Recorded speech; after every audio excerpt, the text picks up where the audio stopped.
Early church history number 6, Apologists and Heresy Hunters. That sounds interesting, right? What's an apologist? What's a heresy hunter?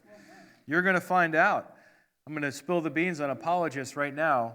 Apologists are people who defend the faith. They defend Christianity. An apology is not saying you're sorry in this context. An apology is saying, these are why I believe in Christianity. These are answers to your objections to Christianity. And sorry that it uses the same word, but you have to just adjust your ear to how this is so that you can follow along.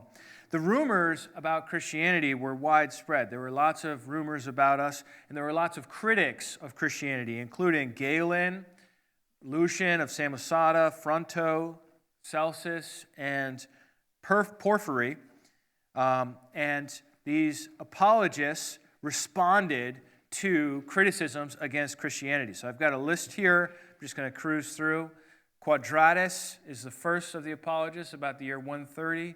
Aristo of Pella, 140. Aristides, 145. Miltiades, 160. Justin Martyr, 165. Athenagoras, 170. Melito of Sardis, 170.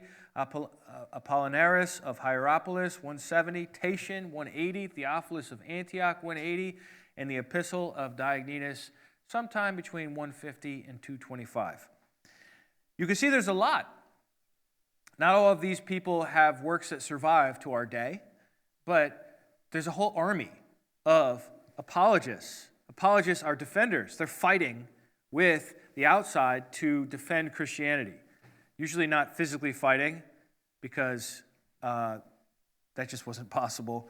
And they were instead trying to get the outsiders to stop physically fighting with them. So that would not have made sense. But we're going to look at 3 of these. We might look at 3 of these. We have a total meltdown. One moment. Oh, wow, look at that. We're going to look at Quadratus, Epistle of Diagnetus, and Justin Martyr. I know you're thinking, oh, Sean, I wanted to look at all of them. Too bad. We're only going to look at 3. And we're going to go somewhat quickly through the 3, because after the apologists, we've got to talk about the heresy hunters too. So we don't want to just get bogged down on one or the other. Quadratus is really interesting. He's the earliest of the apologists, and this is what he writes. He writes a book addressed to the emperor. And this is standard for apologists. They'll write books to the emperor, the Roman emperor.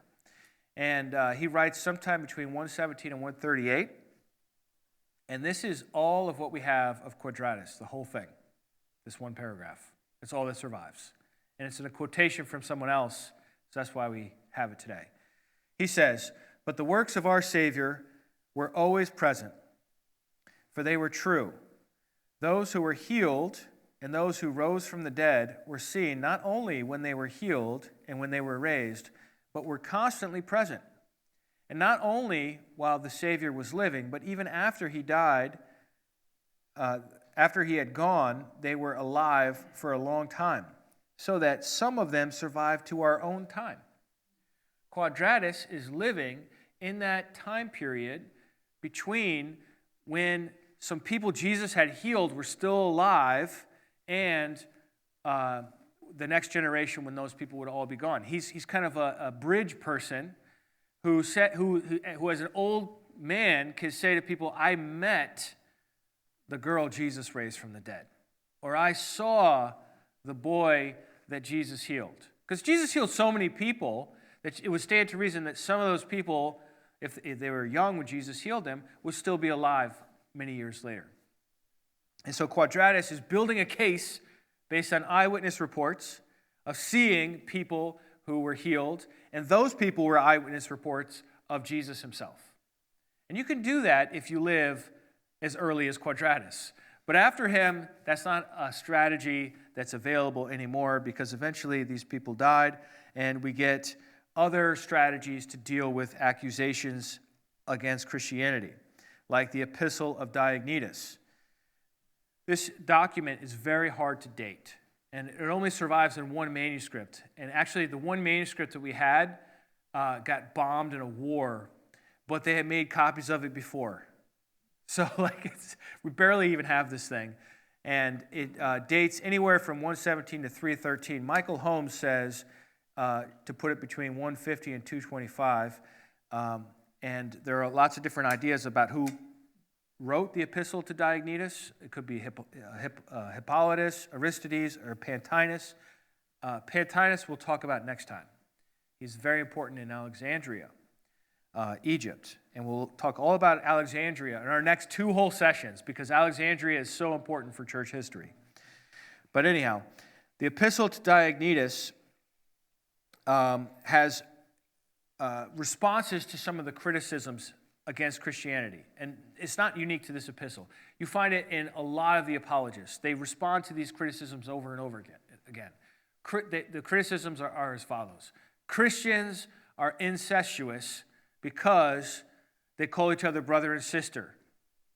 And you're married, and you're calling each other brother and sister. So they say Christians are practicing incest.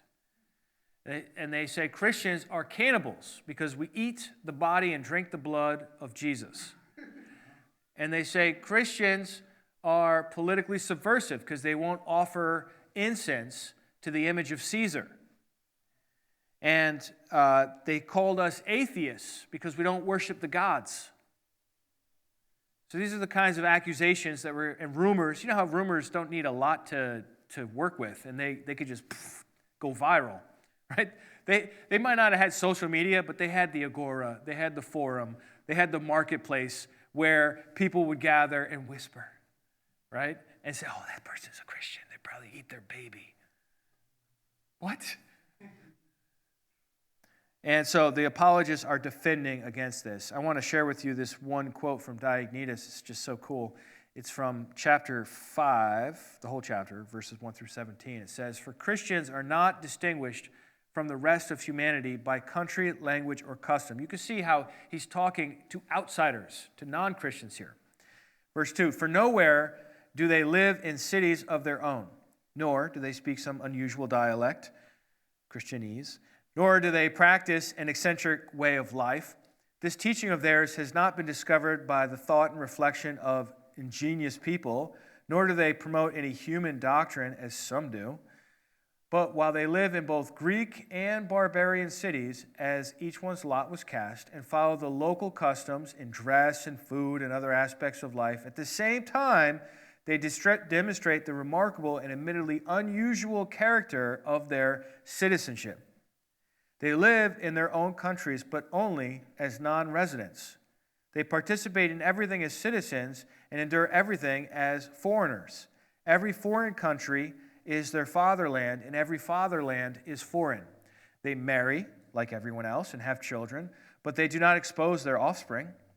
They share their food, but not their wives. They are in the flesh, but they do not live according to the flesh. They live on earth, but their citizenship is in heaven. They obey the established laws. Indeed, in their private lives, they transcend the laws." Wow. "They love everyone, and by everyone they are persecuted. They are unknown, yet they are condemned. They are put to death, yet they are brought to life. They are poor, yet they make many rich. They are in need of everything, and yet they abound in everything. They are dishonored, yet they are glorified in their dishonor. They are slandered, yet they are vindicated. They are cursed, yet they bless. They are insulted, yet they offer respect.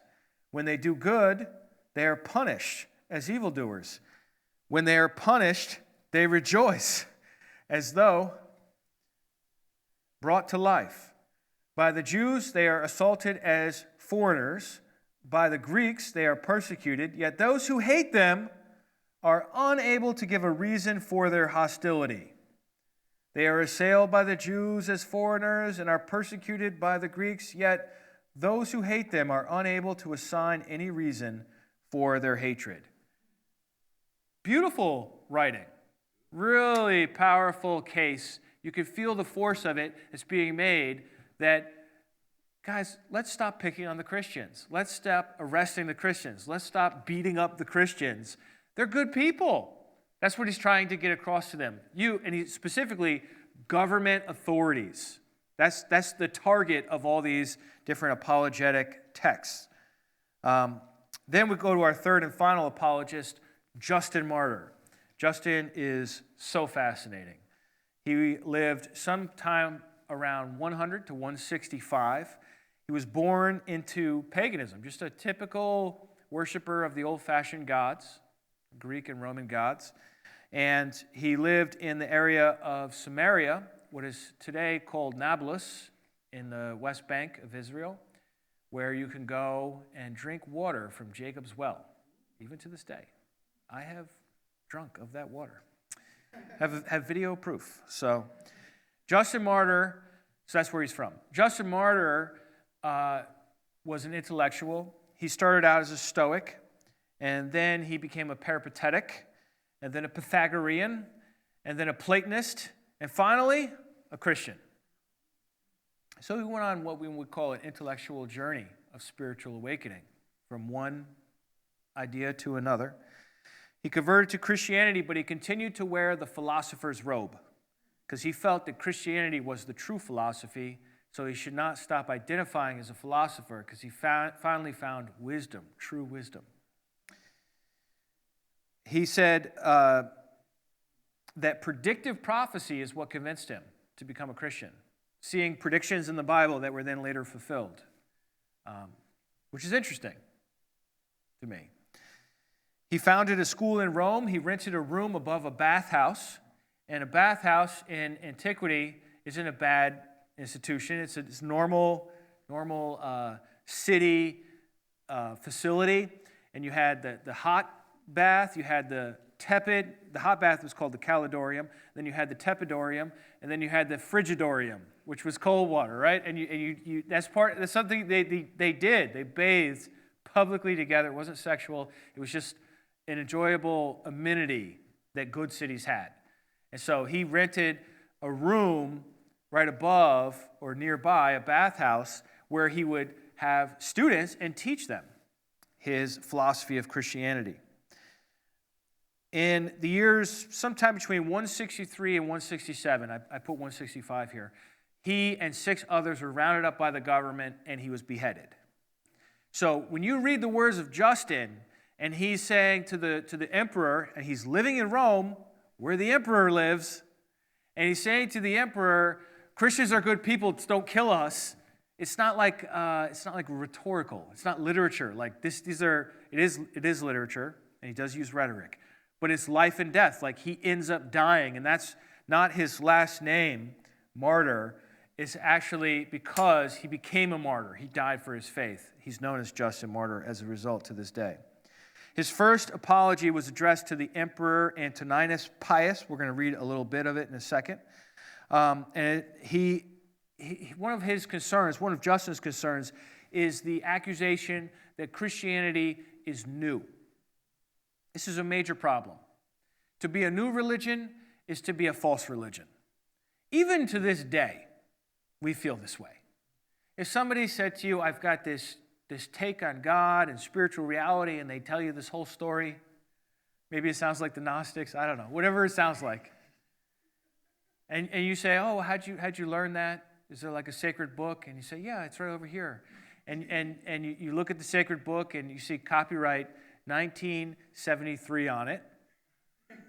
So is that when this thing started? And it says, yeah, 1973, our founder got this revelation, and this is our religion.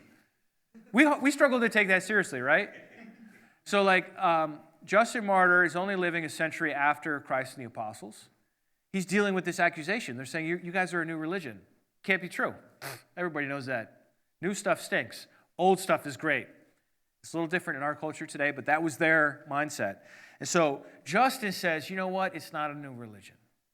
See, my obvious move, and probably your obvious move, would be to say it's the next stage of Judaism, right? Because we have the Old Testament, it starts in the beginning, literally the first line of the book, and then it goes all the way through to the end of that period, and then Jesus comes right in after that, right? Makes sense.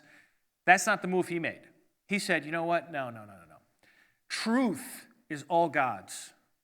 Doesn't matter if the philosopher understands truth or a religious person, it's all God's truth, revealed to them through his rational principle, which is a Stoic idea called the Logos. So the Logos is the principle that people are tapping into to gain truth, whatever truth it is they discover. And so he claims Socrates as a pre-Christian because Socrates had truth. You can only get truth from the Logos, who became a human being in Jesus Christ. And so Socrates and Jesus are, they're buds in a sense. They're connected. And so is Abraham and Heraclitus and Elijah. Pagan philosophers found truth and were inspired by the divine Logos that became flesh in Christ. So Christianity, this is all Justin's idea, is foreshadowed by the philosophers. All right, let me show you his style so you can experience it for yourself. It's a great first sentence, not only because it's long, but because it gives you all the information. Are you ready? First Apology of Justin Martyr, chapter 1, verse 1. To the Emperor Titus, Aelius, Hadrianus, Antoninus, Pius, Augustus, Caesar, and to his philosopher's son, Vericimus, and to Lucius the philosopher, Caesar's natural son, and Pius's adopted son, a lover of culture, and to the sacred Senate, and all the Roman people. On behalf of people of every nation who are unjustly hated and grossly abused, I, Justin, son of Priscus and grandson of Bacchius, from Flavia, Neapolis, and Syria, Palestine, myself being one of them, have drawn up this address and petition. It's a great first sentence. It's fun to read, right? Second sentence. Reason dictates, and I do have an ellipsis or two in there, so it's probably more than just one sentence, just connected together. Reason dictates that those who are truly pious and philosophers should honor and love only the truth, declining to follow those who do or teach unjust things. So you then, since you are called pious and philosophers and guardians of justice and lovers of culture, listen in every way, and it will be shown if you are such. For we indeed reckon that no evil can be done to us unless we are proved to be evildoers or shown to be wicked. You are able to kill us, but not to hurt us. Look, it means, I'm impressed if you say this, right? But it means so much more from a guy who literally got arrested, beaten, and had his head chopped off by the very people he's writing this to. Like, he lived this. I don't know, it's just so impressive to me. Not that I agree with everything Justin says, by the way. I disagree with him a lot, okay? But I'm trying to present you, Justin, as Justin. So, his other book that's very significant for us is called The Dialogue with Trifo the Jew. And it's a story about, and nobody knows if it actually happened or not, it doesn't matter. It's a dialogue between Justin and Trifo. And the story is that Trifo has just fled from the Bar Kokhba revolt of 135, when Jerusalem got destroyed by the Romans. And he's fleeing, and he's coming up north, and he runs into Justin. And Justin is this philosopher Christian dude, and he says to Trifo, what's going on? Trifo's like, I'm escaping from this, and they start having a religious dialogue. And the whole point is Justin is trying to make Trifo into a Christian. That's the whole basis of the book. But the book ends up being an apology to Jews. In other words, a defense of Christianity to Jews, because Jews are looking down on Christianity. And in the 2nd century, the Jewish synagogue was like the modern-day megachurch, and the Christian church was kind of like the upstart, in an apartment above a bathhouse, not a fancy place, small home gathering, okay? So the Jews were in more of a position of power at this point in the 2nd century. I mean, they literally just rebelled against the Roman government for the 3rd time. Like, these people are not wimpy. They're tough people. And so Justin is trying to defend Christianity against this accusation that Jesus is not a real Messiah. Because if he was the real Messiah, where's the kingdom? The Jews ask that over and over again, and Christians have to respond. You have to say something. Christian says to the Jew, I believe Jesus of Nazareth is the true Messiah. Jew says to Christian, where is he? Christian says, he's in heaven. Jew says, well, Messiah is supposed to rule on earth. What's he doing in heaven? right? I mean, you could just imagine these conversations. And so this whole book is kind of like an apology or a defense of Christianity to Judaism.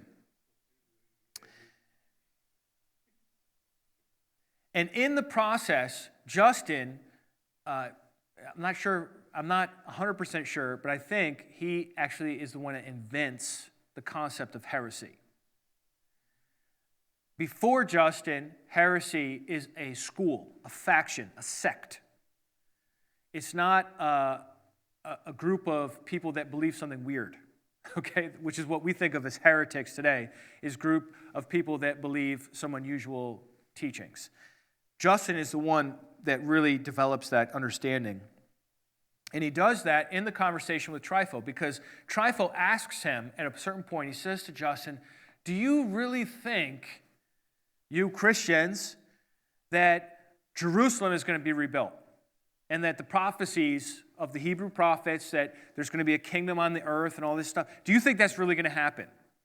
And Justin does not flinch. He says, absolutely, 100%. But there are some of us, and I don't want you to confuse us with them, that don't believe this. And this is the part I want to quote to you. This is from Dialogue with Trifo, chapter 80. And this is the Thomas Falls translation.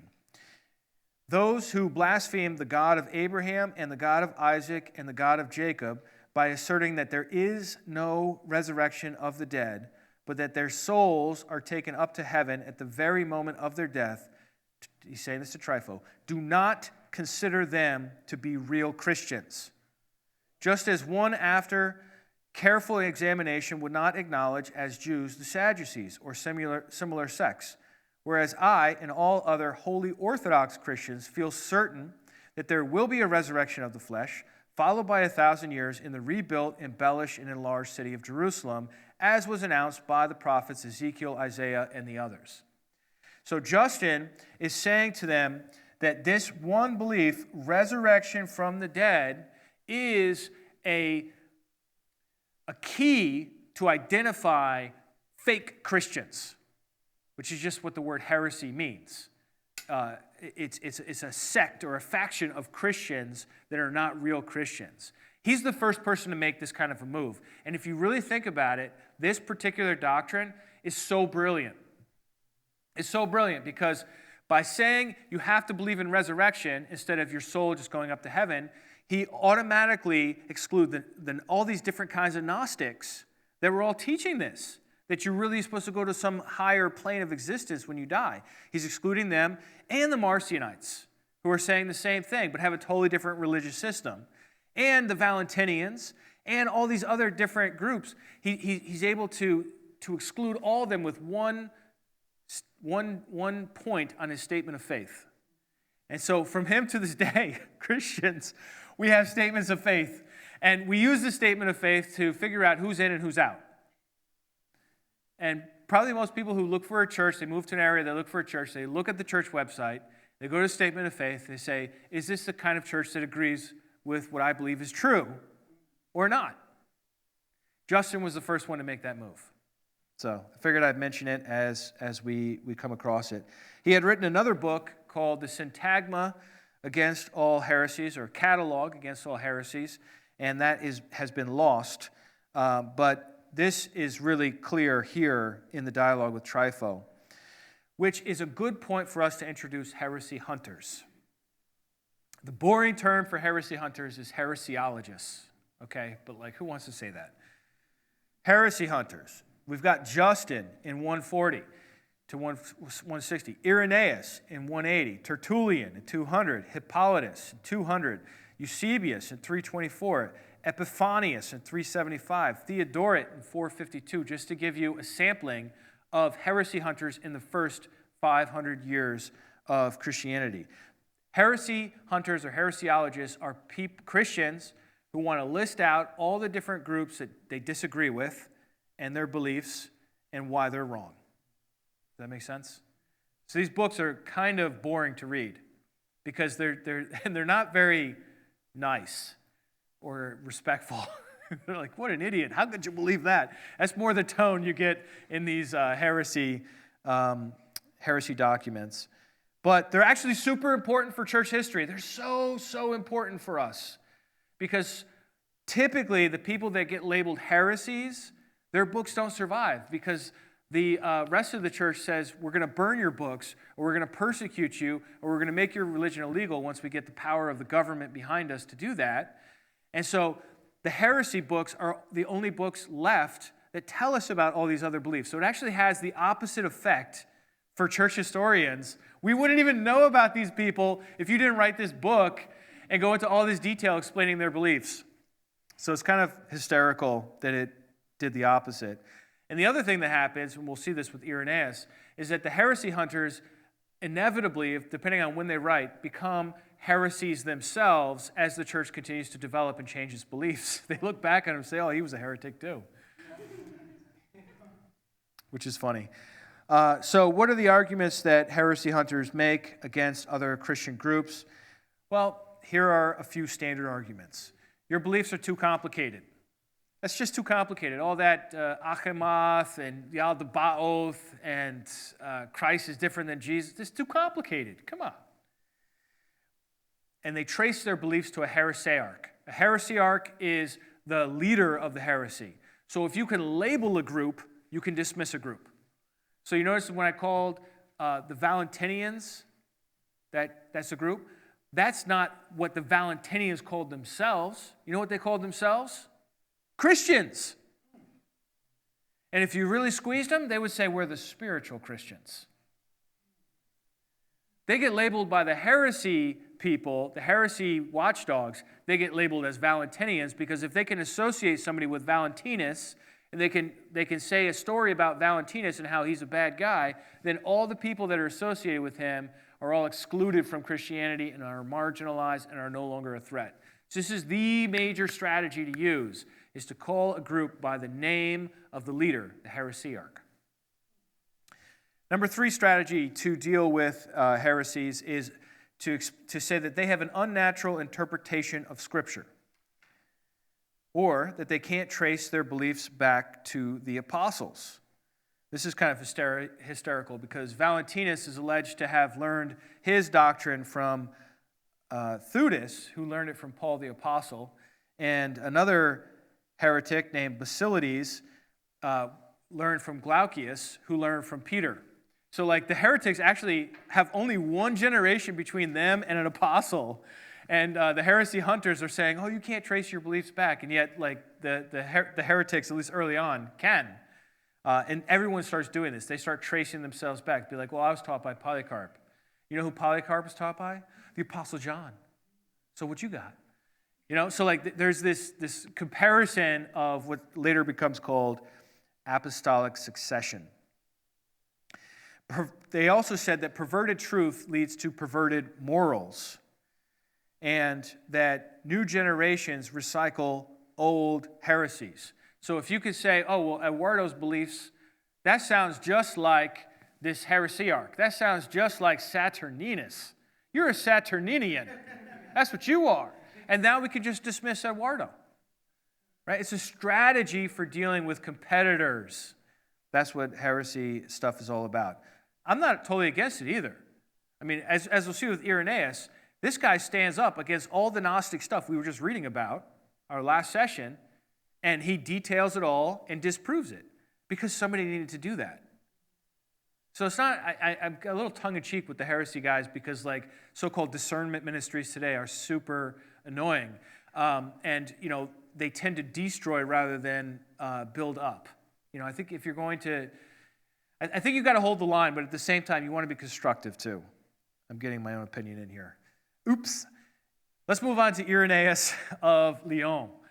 Irenaeus of Lyon lived from 130 to 202 or thereabouts in France, modern-day France, but then it was called Gaul, and he was the most important heresiologist of the 2nd century. He wrote a book called The Refutation and Overthrow of Falsely Called Gnosis. So he won't even grant that they had knowledge. It's falsely called knowledge. But we typically refer to Irenaeus' book as Against Heresies. It's just short and sweet, and it's a very long book, and it survives today in a Latin translation which then gets translated into English or whatever language you speak. Irenaeus so subsumed Justin's work on heresy that everyone stopped copying Justin's book and they just copied Irenaeus' book. And that's kind of standard that, like, say you're in the second, so Justin writes like 20 years earlier than Irenaeus. Irenaeus goes to write his book of heresies. He's like, all right, well, let me copy all of Justin's stuff and then add all the new stuff that we've had since then. And then, a century later, somebody's like, well, give me that Irenaeus book. I'll copy that, and then I'll add all my own to it. And so they get longer as time goes on as well. In Against Heresies, Irenaeus attacks a whole smattering of different groups, including Valentinus, Marcus, Ptolemaeus, Saturninus, Basilides, Carpocrates, Cerinthus, the Ebionites, we talked about them, the Nicolaitans, Serdo, Marcion, Tatian, the Encratites, the Orphites, the Sethians, the Cainites, and many more. And that's just book 1 of 5 books. Wow. And then, after he explains all these different belief systems and identifies them, it's almost like a biologist, like identifying species of animals, right? Like this is all their beliefs, and we're going to call them Orphites. Yeah. And then these ones over here, they're Cainites. And these ones are Sethians, right? So you've got this taxonomy and then a description, and then he's going to disprove them. Here is his motivation in his own words for what he thinks he's doing from the preface of Book 1. Irenaeus says, certain people are discarding the truth and introducing deceitful myths, stories, and endless genealogies, which, as the Apostle says, and when patristic people say the Apostle, they always mean Paul, just so you know, which the Apostle says promote speculations rather than the divine training that is in faith. By specious argumentation, craftily patched together, they mislead the minds of the more ignorant and ensnare them by falsifying the Lord's words. Thus, they become wicked interpreters of genuine words. They bring many to ruin by leading them, under the pretense of knowledge, away from him who established and adorned this universe as if they had something more sublime and excellent to manifest than the God who made heaven and all things in heaven. You see how he's arguing against the Gnostics I talked to you about last time. By cleverness, with words, they persuasively allure the simple folk. This is his concern. The simple folk, to this style of searching, but then absurdly bring them to perdition by trumping up their blasphemous and impious opinion against the Creator. The fact that the Gnostics say the Creator is an evil God is absolutely offensive to anyone who accepts the Bible's teachings on face value. In this matter, they just cannot distinguish what is false from what is truth. We will also offer suggestions to the best of our limited capacity for refuting this doctrine by showing how utterly absurd, inconsistent, and incongruous with the truth their statements are. How about that? Utterly absurd, inconsistent, and incongruous with the truth their statements are. So that's what Irenaeus thinks he's doing. Ironically, by later standards, Irenaeus himself is heretical too. And I will return to that later, okay? Especially when we start to look at the Trinity and Nicaea and the Council in 325. Let's review. Number 1, apologists focused on defending Christianity against outsiders by writing to the Roman authorities and laying out their case for toleration. That's all they're asking for. Stop killing us. That's all Justin said. Like, you can kill us, but you can't hurt us. And then they killed him. But you know what? Christianity didn't die with Justin when he died in 165, because other Christians took up the mantle in Rome, in that very city, and in other cities around the world. And Christianity continued to spread and spread. Getting excited. Justin Martyr taught that Christianity had continuity with Greek philosophers who also accessed the Logos. Oop, that was out of order. Where'd it go? Heresy hunters, or heresiologists, defended Christianity against insiders who had differing beliefs from theirs. So you see the difference here. The apologists are dealing with outsiders, and the heresy hunters are dealing with the insiders.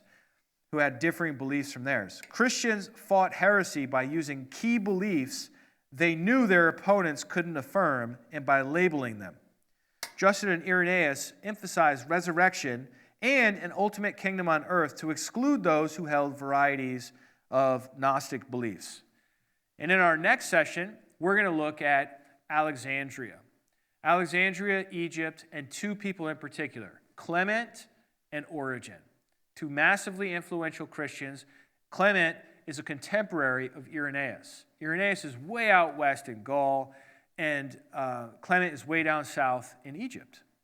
And Justin's over here in Rome, right? So these are very different places in the world, but they're all happening at the same time. And there's just no way to tell you all of it at once. Because at the same time as Valentinus is in Rome, Justin's in Rome, and so is Marcion.